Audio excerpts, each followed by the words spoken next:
Great, now it's cops, I said, leaning out the window to look at the flashing lights getting closer and closer to where I was. Who the hell would even call them already? I asked myself as I tried to scramble a plan together, but it took too long. I could already hear them coming through the front door. Aw, hell. I don't have to explain any of this shit, I mumbled as I scurried around trying to find a temporary hiding place. I heard someone say something as he walked up the stairs. They're probably still in here somewhere. If they have the hammer, kill them and take it. Don't worry about the rest of the stuff. Great. Dirty cops, I thought as I hid behind the wall next to the door and waited. Then as I saw the pistols come into view around the corner, I took the hammer and swung it down. Out of nowhere was a bright flash and a loud crackling noise like thunder. Once I could see again, I could make out a few pieces of the gun embedded into the hardwood floor. And once it didn't go straight through it, that is. What kind of fucking hammer? I whispered to myself over the screams of the dirty cop cradling his mutilated hand. And in a rare moment of clarity, I had an idea. Knowing the screams would bring the rest of them up to the source, I placed a marble globe on the coffee table in front of the entrance to the room and waited. Once I heard them coming up the steps, I aimed for the wall just beside the door and let the globe have it. The same flash, the same ear-splitting crash, and the wall was riddled with holes and marble fragments. Holy shit, I said, staring down at the thing in my hand for a second before coming to my senses and bolting out into the hallway, jumping over the pile of dead police to make it back to the steps. I'm sorry, you did what? Mark asked once I made it back to the shop. Did anyone see you? Nah, I made sure of it. I went out the back and took the long way around through the alleys. I know what I'm doing. What I want to know is how the cops got there so fast like that. Nobody could have called them that fast, I said, tossing the hammer down on the counter. We'll worry about that later. Right now we gotta get this thing appraised before we bring it to the buyer, Mark says to me. We're waiting on Chris and Johnny, and then we're all gonna go take it to get checked out and make sure it's the hammer we're looking for. Exactly how many old hammers that people would keep in a glass case are there? I asked sarcastically. Enough that we need to be sure, smart ass, Mark said before the shop door opened and Chris and Johnny stepped inside. You guys got to go. Hollywood Antiques. Take the history of Hollywood home with you. I read the sign on the gaudy antique store as I stepped out of the van. Is everything around here some front for supernatural bullshit? More than you might think, Mark answered as he shut the driver's side door. Hold this and don't let it out of your sight. If you know what's good for you, he told me as he handed me the box with the hammer inside. Then as we all walked inside, I saw an old lady standing behind the counter with this not all there look on her face. Hey, the boss in? Mark asks her, walking up to the register. We need things looking at. He snapped his fingers a few times and waved me over. Can you tell Miss Abigail what we're looking for here? No need. A very small girl's voice spoke from behind the old lady. I could have heard you come in from across the street. Now what is it?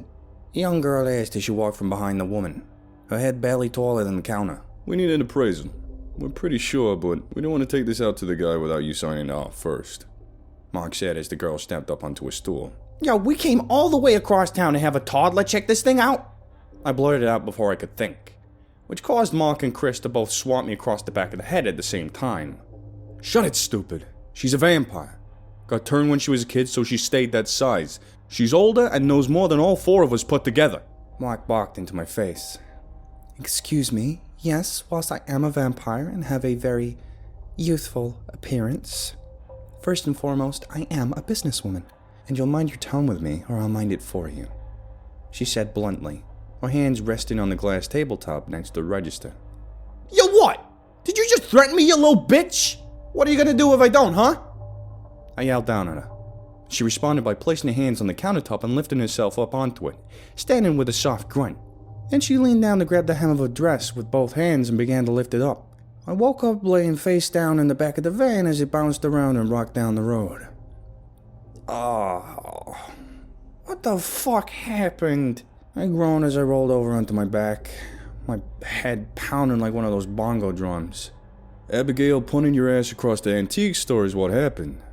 Too bad I couldn't get my phone out fast enough to film it. Good news is we got the right hammer. I called the guy and we're on our way to meet him, Mark explained from the driver's seat. A few minutes and about 5 aspirin later, we were pulling into the alleyway where the shop was. But this time there's a really big blonde guy out in front of the door. He had his back leaning against the opposite wall, his tree-trunk-sized arms crossed as he stood there patiently. Once he noticed us, he pushed himself off the wall and walked over to meet us at the van.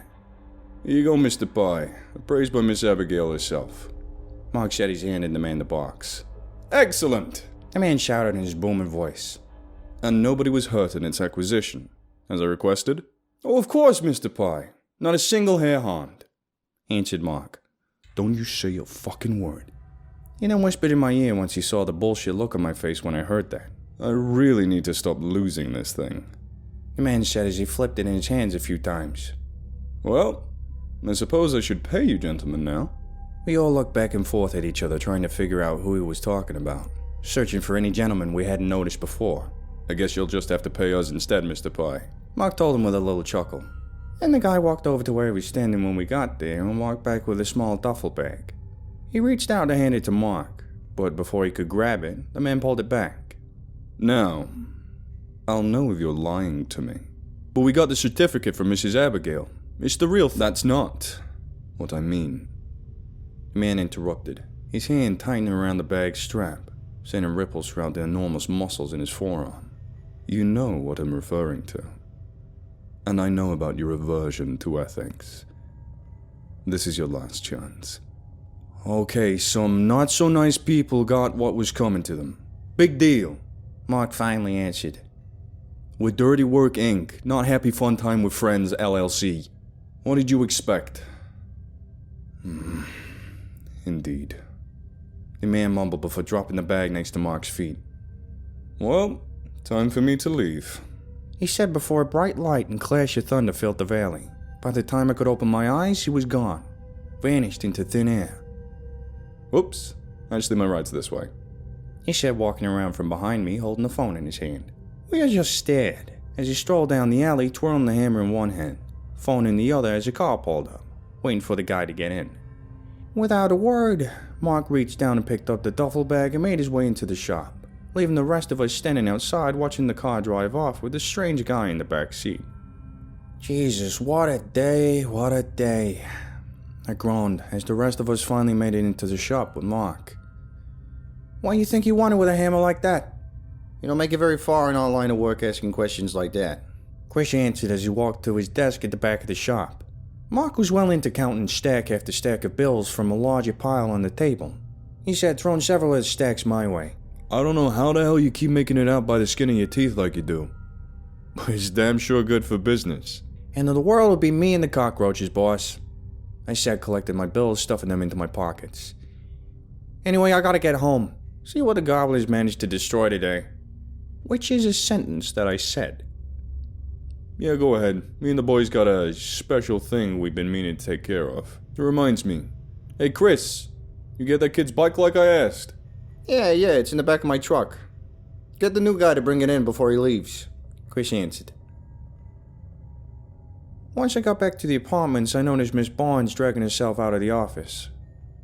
Geez, looks like you had a rough day too, she said when she saw me. Yeah, work was murder, I answered as I stuffed my hands down into my pockets to hide the outline of the suspicious cash crammed into them. As she opened her mouth to reply, she was interrupted by a noise from across the parking lot. Where the hell is it? A familiar voice screamed as the guy I had mistakenly followed all the way to LA came storming out of his own apartment, followed by a really cute girl with white hair who was trying her damnedest to calm him down. Oh shit.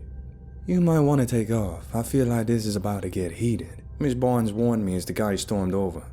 You sure you're gonna be okay? I asked her, but she didn't answer. She just nodded and waved me away.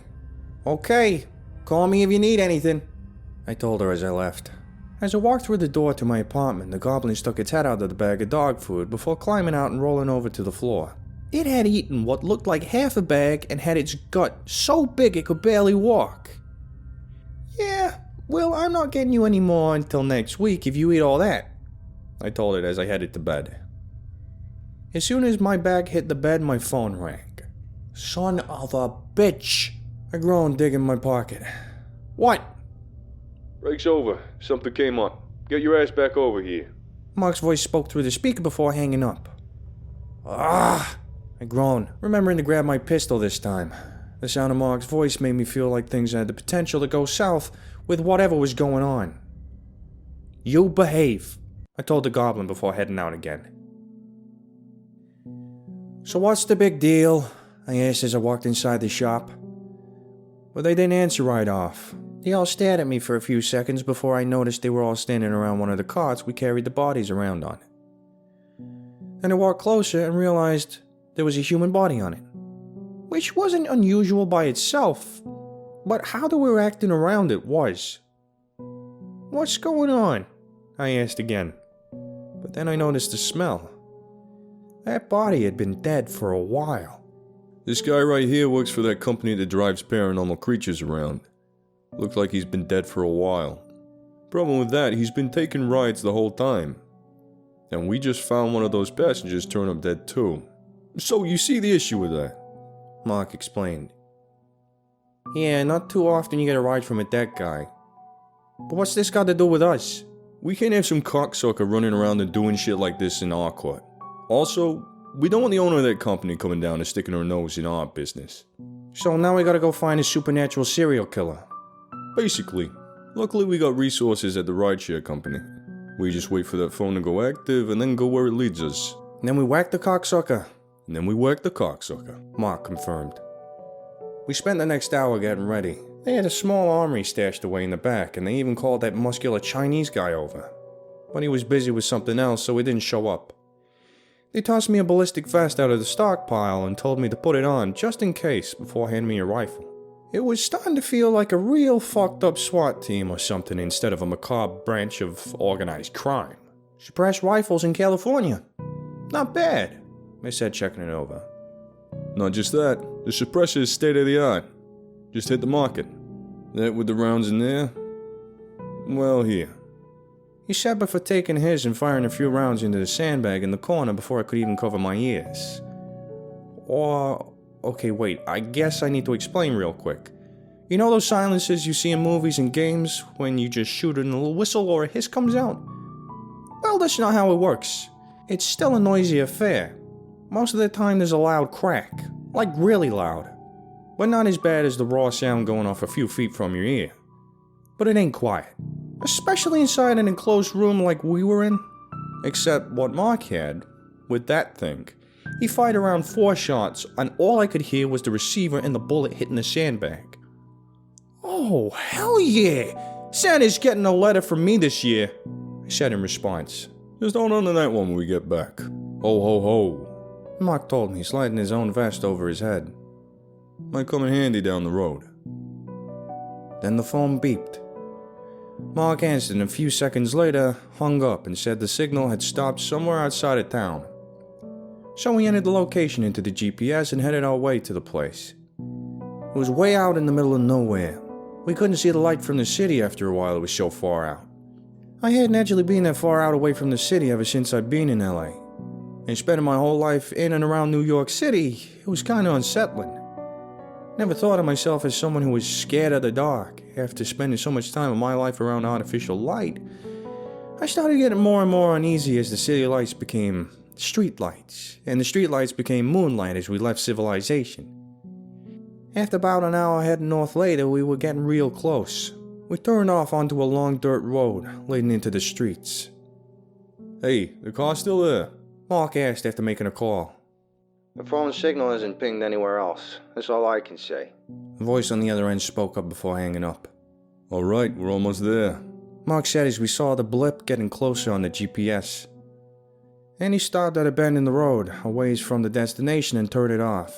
I was already ahead of what he was planning. He didn't want us to give away the van in his headlights, so we all got out and started walking the rest of the way in the dark. I felt my nerves start to get the better of me as we walked up to an old, dilapidated ranch house. Not a light to be seen. The faint shape could only be seen under the moonlight. We all stood by the tree line and listened for any sounds that might tell us what to expect. Then Mark tapped my shoulder, pointing me towards a car sitting on the side of the road. That's the one, right? I whispered. Looks like it, he answered. Come on, lights on. Let's check it out. He told us before switching the flashlights on his rifle. Ah, shit. It's the phone, Chris said as he saw the cell phone laying in the seat of the car. So they don't have it on them anymore, so we can't track him with it. Shit. Damn it. Yeah, but that don't mean they ain't still here. Everyone stay tight. Don't let nobody get the drop on us. Let's look around. See what we can figure out at least. We're not splitting up, are we? I asked in a panic. No, calm down. Stick close and don't let anyone you don't know get behind you. Doesn't look like anyone's been here for years, said to myself as we checked inside of the house. I don't even think the door's been open in over 20 years. Yo, hey, there's an old barn out back, Chris said from the back of the house. Hey Johnny, get over here. If you're a creepy serial killer... Would that look like a good place to be a creepy serial killer? Yep, let's check it out. Mark added. We all walked out to the back door, but slower this time, like we knew that if we were going to find anything, that's where we would find it. Even as heavily armed as we were, I found myself wishing that big Chinese guy was with us. As we got closer, we could see the footprints in the dirt in front of the barn. And marks where someone had been dragged inside. As we rounded the corner of the entrance, our lights hit what was waiting for us. Jesus Christ! I gasped as all our lights shined on the same spot of the wall. The body had been nailed to the wall, upside down. The stomach was slashed open and their intestines were hanging out, covering their face. Fuck me, Johnny said quietly as he moved his light above the body.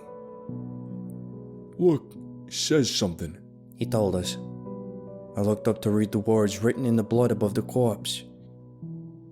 I will show you a new world through a veil of carnage and death that you cannot imagine. Hey, look at this. Mark said, shining his light at the opposite wall. It was covered in more words written in blood and symbols too. All over the place. Some old, some fresh. Some kind of freaky color, I guess. He added.